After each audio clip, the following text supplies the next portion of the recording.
Hello everyone, welcome to my brand new YouTube channel, Planet Rider. For my very first video, what I thought I'd do is share with you some of the tips and tricks and tools I've used to do all my long distance ride planning. I am the default ride planner for all my group rides, as well as I've done a bunch of Iron Butt Association rides as well. And if you know what those are like, they require some pretty meticulous planning to make sure you can hit your goals. Now look, I'm a detailed planner by nature, right? So I like to make sure I don't waste time looking for gas stations or restaurants or hotels. I like to make sure I can maximize my time on the scenic roads as well as see the scenic sights along the way. That's just kind of how I do things. So this video is for those of you that like to do detailed planning and want to get really good at it. So what are the steps I take to do my planning? Pretty basic, really. I start out with a rough plan. It just tells me, where I want to get to, how many days do I have for the trip, and where I should be staying for the night.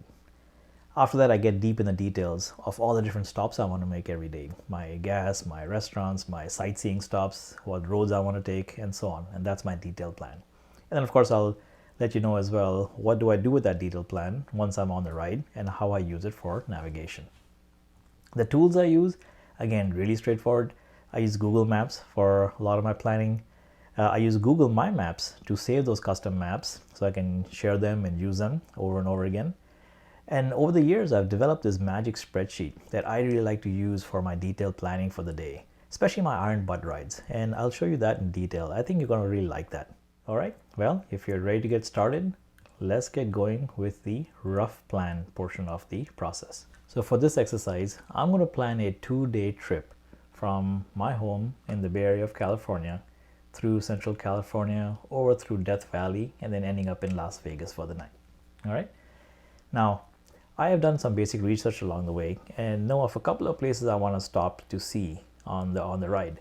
So what I'll do is I'll start by putting those in, right? So I know I'm going to start out in Newark, California, which is near my home. I'll start a directions here. On the way, I do want to stop in Morro Bay, which is a really cool little town, a really cool little seaside town down in Central California. Highly recommend it. From there, there's this little ghost town, Silver City ghost town near Lake Isabella that I've been meaning to go see. So I'm going to add that to the list as well. And of course, in Death Valley, I want to make sure I don't miss Dante's View. That's my main stop in Death Valley. And then of course, finally in Las Vegas. So here you go. So this is my high level rough plan, right? From where I'm starting, where I'm going. This tells me generally which roads to take. And then of course, now I can just make adjustments. So for example, I know I'd rather take Highway 58 than 41. It's a lot more scenic. So I can make that adjustment here. And if I wanted to make any other adjustments at this level, I can do that as well. But I think the rest of the trip looks fairly good. So yeah, I think this looks actually pretty good as a starting point. All right, now what do I do with this? So this tells me that this trip is going to be roughly 13 hours and a minute and 740 miles. So that's pretty good because my ride rule of thumb is I try not to exceed 350, maximum 400 miles in a day, and maybe between 6 to 7 hours of riding time. So this feels about right. So now my next question is, where do I stay for the night, right? And there's a bunch of different ways you could do that, right? What I like to do, what's easiest, what I found is let's just go take a look at the details tab that tells you, from sort of, point to point, how many miles and how many hours you have. And when you look at it, right, you will see that roughly midway or midpoint of the trip, about 6.5, maybe 7 hours of riding time is right after Silver City goes down. And if you look down in that area, let's see, there's a little town called Lake Isabella, which has a few hotels and such. So you know what? I think the right place to stay for me for the night is Lake Isabella. All right, so let's do this. Let's go back and to our list of destinations right after that goes down. All right. Now, this next step is completely optional. For a short trip, 2-3 days, it's really not that useful. But for a longer trip, 7, 8, 10 days, it becomes quite useful. I'm going to show it to you anyway, just so you know what I do for longer trips. Right, so basically, I'm going to go back to my Detailed Directions tab, and this is where I'm going to introduce you to my Magic Spreadsheet. So I'm using numbers on the Mac, but of course you can use Excel or Google Sheets or whatever you like. What I've done so far is I've created a rough plan tab and a day 1, day 2 tab. For now, I'm just going to fill in the rough plan tab, and we'll get into the detailed planning later. Okay. So what I'm going to do is just put in my starting day, where I'm starting from, where I'm going to, and then my final destination. And then I'm also going to fill in my miles and riding time for the day. So looking at the left side here, you can do the math, right? Segment by segment and add it up. It's something like 378.9 miles for the first day, 6 hours 52 minutes of riding time, and then 362 and 6 hours and 13 minutes for the next day. So the reason I do this for longer trips is just to make sure that my daily averages, both from a miles and time perspective, are roughly in line with what I expect. Again, completely optional. If you don't want to do it, no big deal. I can also use this sheet to just kind of track some of the highlights of the day, just so I don't lose track, as well as any notes, and then a link to the overall map. Okay, we'll come back to the Magic Spreadsheet later. But look, this is it. This is essentially the end of my rough planning section. And it's, again, pretty straightforward. All right, now we're on to the fun part of our process, which is doing the detailed plan. For this section of the video, we're going to spend most of our time in Google My Maps. Plus, you'll get to see the real power of my Magic Spreadsheet. To get to Google My Maps, the URL is mymaps.google.com. As you can see, this is not your regular Google Maps app. What this does is allow you to create custom maps and save them to your Google account. It's really a powerful feature of Google. We'll go ahead and create a new map for our trip. We will name it our Death Valley trip to get going. Now, there's plenty of videos out there that teach you all the details of how to use Google My Maps. I'm just going to focus on the basics to get you going. The first and probably most important thing to use is layers. Layers are essentially groups of points of interest you can use to organize your trip. I like to create 3 layers to begin with. So we'll go ahead and add 2 more layers. We'll name our first layer gas and rest stops. This is where I put all my hotels and gas stations and so on. My second layer we'll call food. I am a foodie, by the way. And my third layer, probably the most important one, is sights to see along the way. Once you've added all the layers that you need, you can start adding your stops and your other points of interest along the way. I'll start us out by adding a few of them, like the starting gas station, the hotels, and some of the sites I plan to see along the way. So first thing is make sure you're on the right layer, and I'll start by adding the gas station where I'll start my ride. In Las Vegas, I plan to stay at the MGM Grand, so we'll add that. And remember, we said we were going to stay in this little town called Lake Isabella. Well, I found a little motel there that we can stay at, so that's there as well. Now I'll switch to my sights layer, and I'll add a few things that I plan to see along the way. So in Soledad, there's a mission that I haven't seen, so we'll go ahead and add that. In Death Valley, there's a really cool canyon called Star Wars Canyon.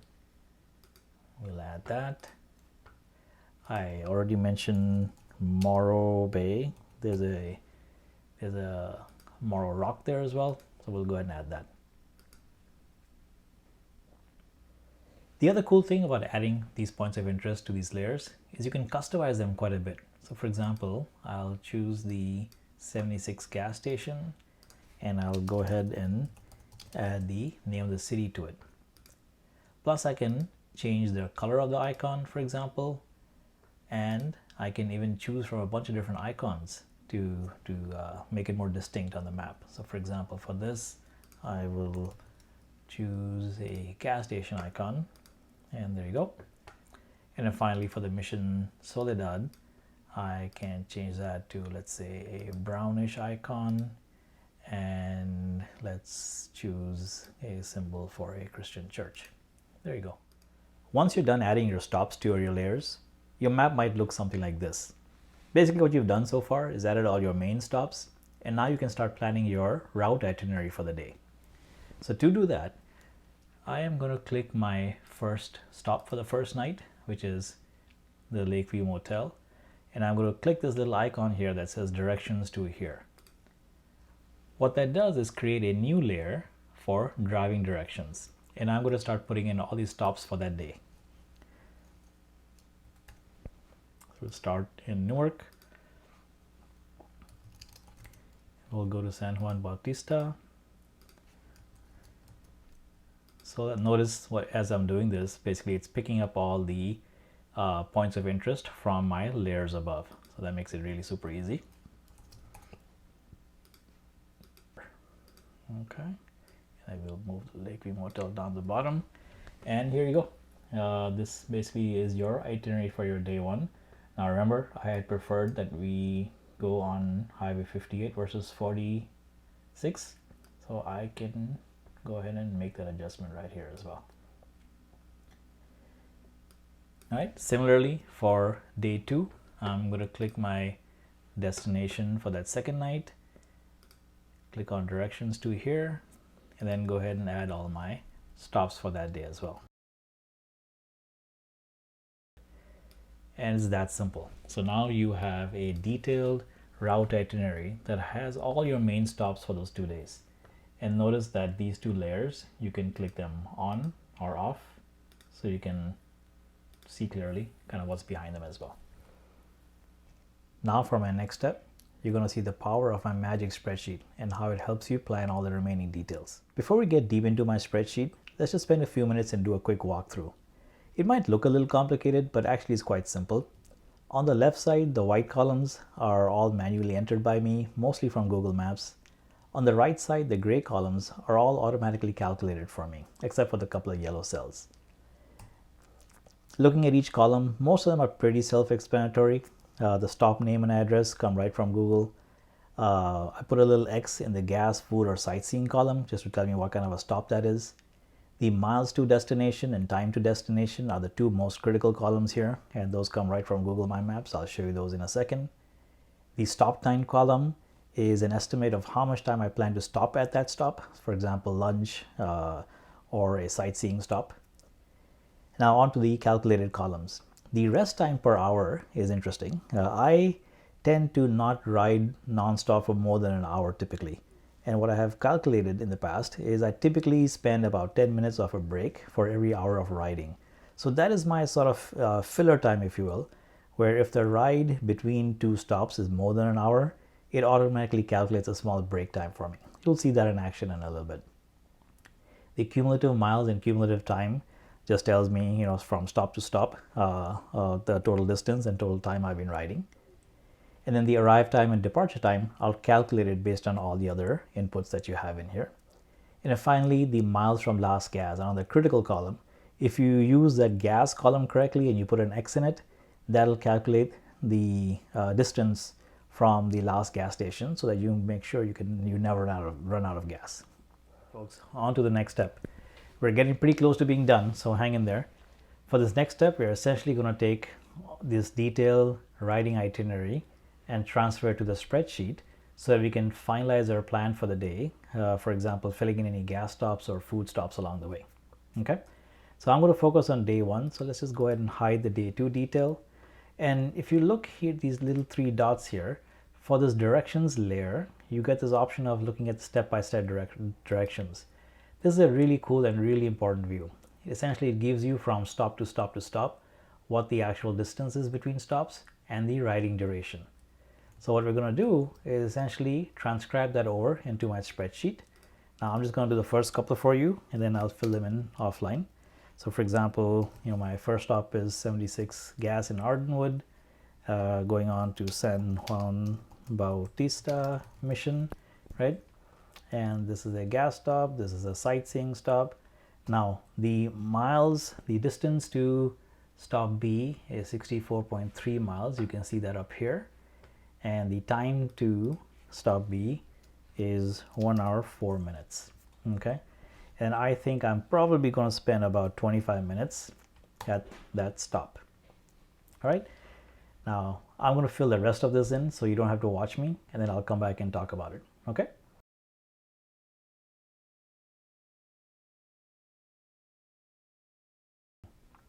All right, that was pretty quick. Now remember I told you how I like to maximize my riding time.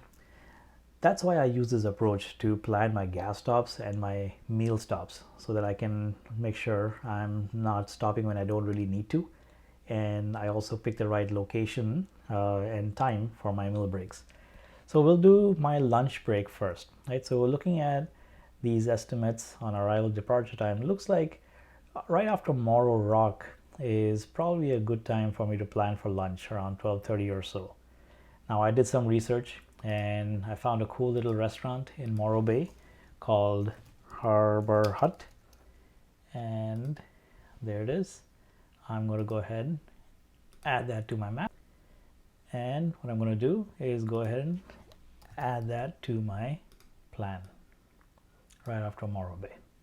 Okay, now the other thing I'm going to do is also try to figure out when my right gas stop is. So if you look at this, by the time I get to Morro Bay, I'm about 216 miles from my last gas station.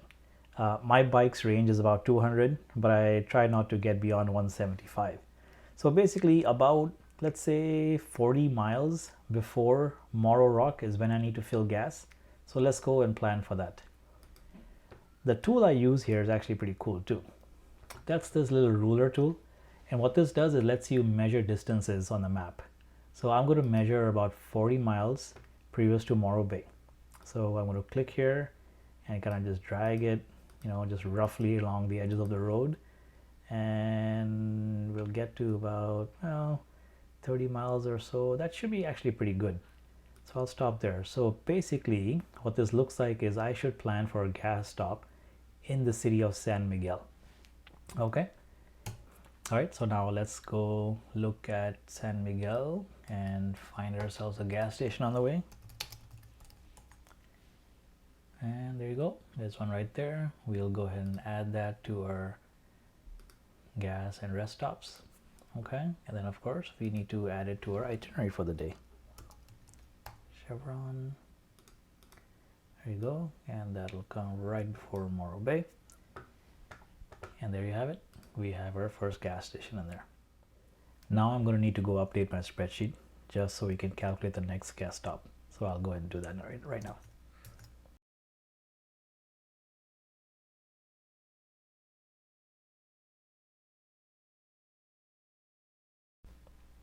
Okay, now that I've updated the spreadsheet, I can see that I'm going to need one more gas stop for the day, somewhere before Silver City, about again 30 to 40 miles before, right? So let's go back to our map. Let's use our cool little ruler tool and let's just do some rough math here. 30-40 miles will take me down into Bakersfield somewhere. Okay, well, let's look for a gas station somewhere around this Walmart.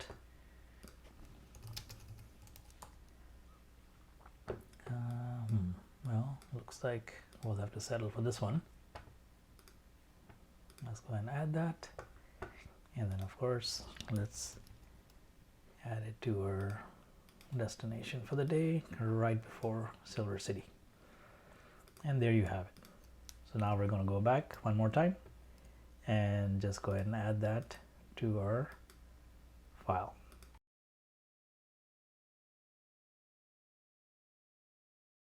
All right, there we go. Now that I'm done entering everything, I have a good clean plan for the day. If I leave at 7 a.m., I should get to the hotel right before 5. I have 2 gas stops planned to make sure I don't run out of gas. I have a lunch stop planned. It's all good to go. Now see, this spreadsheet lets me just play around as well. So if I start later in the day, for example, at 7:30, right? This tells me exactly what happens to my whole day's plan, including did my, is my lunchtime messed up or whatever it is, right? So there you have it. That is essentially my detailed itinerary for the day. Pretty straightforward, don't you think? Now, just for fun, this is the final version of the Death Valley trip with all my stops, my day 1 directions, my day 2 directions all set. And then here's my final spreadsheet with my rough plan, my day 1 details all cleaned up, and my day 2 details all entered as well. And there you have it. We have a detailed plan for a 2-day ride through Death Valley. And then one last thing, if you just want to see an example of what this might look like for a long cross-country trip, here's a Google map of a trip I plan to do this summer, 11 days cross-country. Now there's too much detail to put onto one map, so here what I do is I have a high-level map for the whole trip, but then I have a detailed map for every single day. Similarly, this is what that spreadsheet looks like. Lots of detail, one map for each day.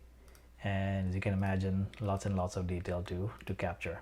But again, this is what makes sure that I get to enjoy the ride and also not waste any time along the way. Finally, I just wanted to show you a couple of quick tips on what this looks like when you're on the road and needing to navigate. Here's a screen recording of Google Maps on my iPhone. So when you're on the road and you want to pull up the map you just worked on, you can click on the Saved button at the bottom, click on Maps, and you'll see all the Google Maps that are saved to your account.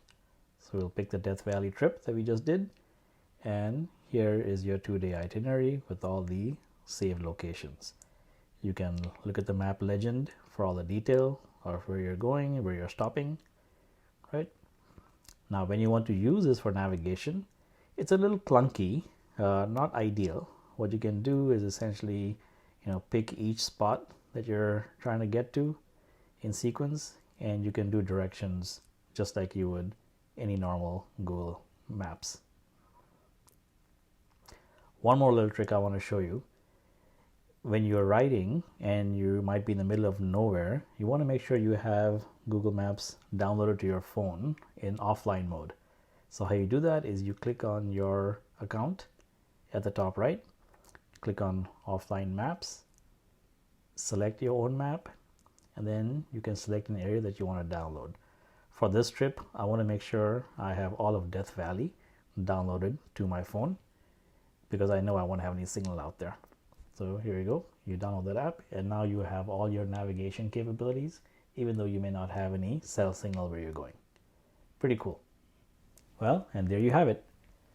I really hope you all have enjoyed this video.